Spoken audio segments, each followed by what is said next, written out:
आलसी टिड्डा। सर्दी का मौसम था। सब और सुंदरता बिखरी पड़ी थी।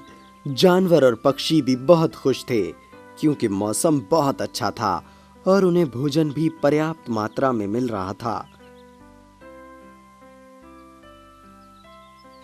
एक दिन एक टिड्डा पेड़ की पत्ती पर बैठा हुआ खुशी खुशी एक गीत गुनगुना रहा था। वो देख रहा था कि कुछ चींटियां अपने कठिन दिनों के लिए भोजन एकत्र कर रही हैं। सभी चींटियां दानों को खींचकर अपने घर तक ला रही थीं और भंडार में रख रही थीं।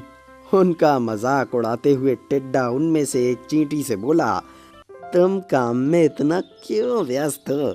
इस सुंदर मौसम का मजा लो, खाओ पियो और मौज करो। ये सुनकर चींटी ने कहा, इस समय सर्दियां हैं, पता नहीं कब बर्फ पड़ने लगे।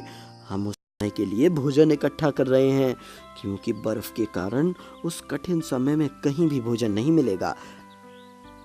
अरे, भविष्य के बारे में इतना क्या सोचना। ये कहकर टिड्डा फिर से धूप सेकने लगा। थोड़े दिनों बाद सर्दी और तेज पड़ने लगी। पेड़ों की पत्तियां भी झड़ने लगीं और बर्फ गिरनी शुरू हो गई। कीड़े जमीन के अंदर चले गए, पक्षी दक्षिण की ओर उड़ गए और जानवरों ने इधर उधर घूमना बंद कर दिया। सारी जमीन बर्फ से ढक गई।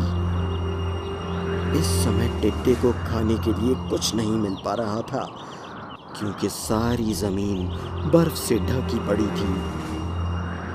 टिड्डा चींटियों के पास खाना मांगने गया।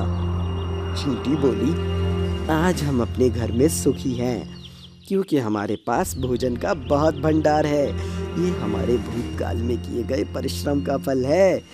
तुम्हें आलसी की तरह धूप में पड़े रहकर गाना अच्छा लगता था ना, अब क्यों नहीं गा रहे हो तुम?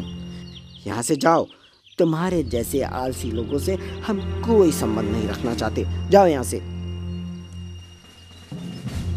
इस कहानी से हमें शिक्षा मिलती है कि भविष्य के लिए बचत उत्तम है।